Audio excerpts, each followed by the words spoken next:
Right guys, back on here then. So I'm probably going to zoom out into 0.6 mode if I can, a little bit further there. There's a bit of shine on here, but I only really want to show it working, so just turn it on. Looks like the meter lamp's perhaps gone. Yeah, I think the meter lamp's gone. Where's the dimmer on this? Yeah, it looks like the meter bulb's gone, I think. Yeah, the meter bulb's gone. Okay, so I'll need to set the...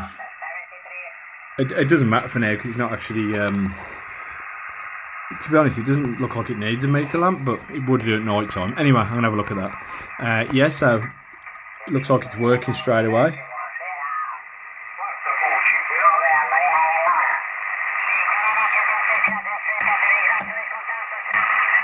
So it's working really well. Preamp, attenuator.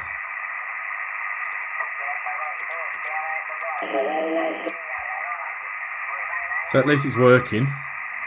Obviously moving things around has blown the bulb.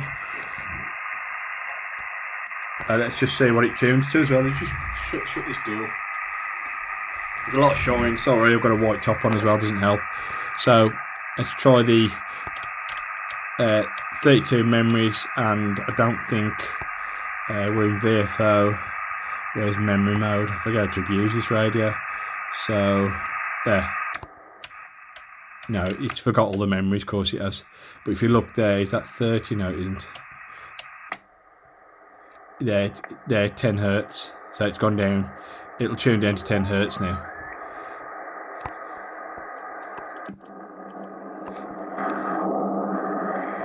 It's not a great performer below 100 kilohertz. That's why they didn't do it. But this modification lets you tune below 100 hertz. But they're not great for it, to be honest. It's not even going to pick that up.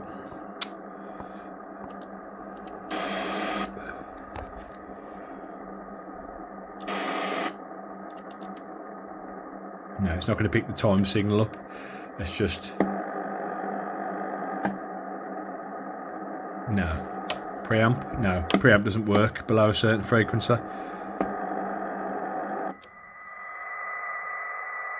There's too much of its own noise going on, I think. Oh, there it is. It does receive it.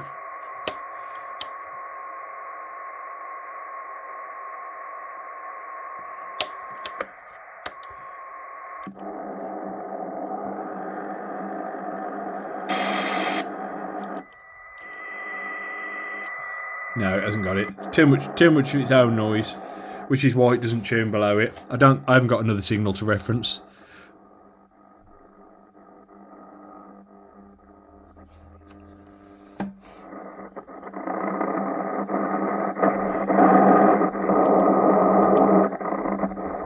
So it'll tune now to 10.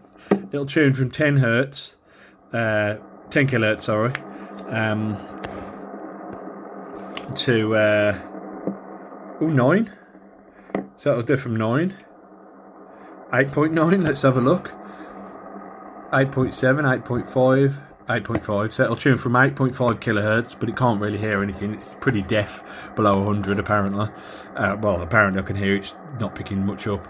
Not that there's anything I know apart from that time signal at 62 kilohertz. Anyway, so 8.5 kilohertz, and then it tunes up to 30.8984. It's random. The guy said it would be random. It'd go over 30 and it'd go down to about 10. So pretty good. Obviously there's no need to do that. The point in this is, the whole point of me doing this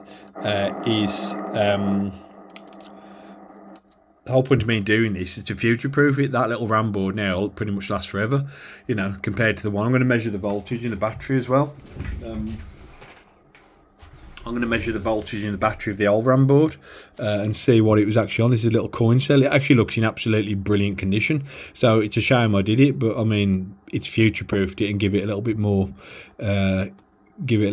sort of thing, you know. Shame I broke the corner off. That's a pain in the arse. But I'm just going to measure that battery now. I presume that's the Is it soldered in? Yeah, there, one there. Look, I can see it. So it's a fitted cell, which is there and there. Those two on the back. So I'm gonna measure the voltage across that now. In fact, I'll get my multimeter and do it now. Right, guys, just got Shannon voltmeter on here, and I noticed I knocked out the oh god, what's that there? What am I doing? 5 now. Clear that. 05505. Enter. No. 50505. Enter. And USB.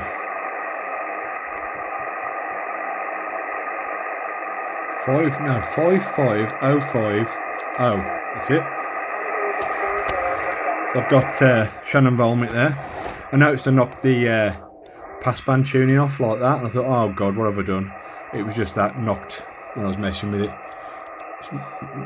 The notch is off. Great. And the tone control is in the middle, so that's no problem. RF gain.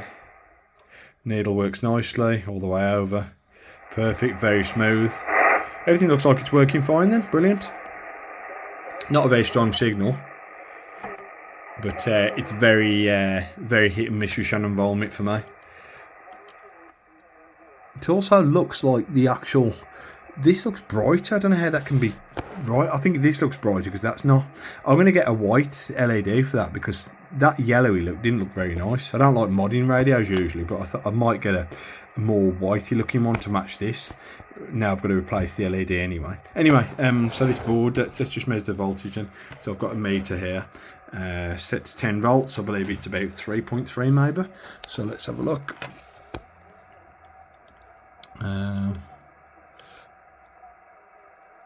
There we go. So it's reading 3 point. Obviously I've got reverse polarity, of course I have. That doesn't matter.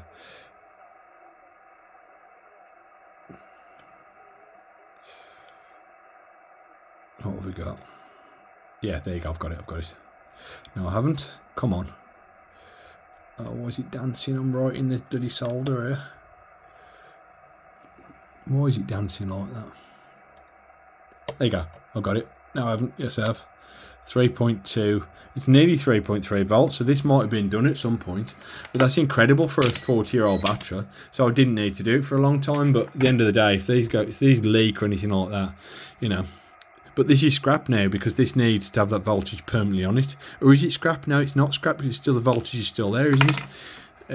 So this isn't scrap now. This could be a replacement bulb for someone minus the corner. But I've took... No, nothing's happened, has it? So that could be actually a replacement bulb. So I'm going to keep that as a backup for my backup. Why not? It just slots back in, doesn't it? So okay, that's pretty good. So now all I've got to do is put a meter bulb in. And I'll probably put some contact cleaner on this pot because this is a bit of a noisy pot. But I don't really mess with the tone control. So anyway, guys, that's it for now. I'm going to stitch all these videos together and I'll release it soon. Thanks for watching. Don't forget to like and subscribe for more videos coming soon.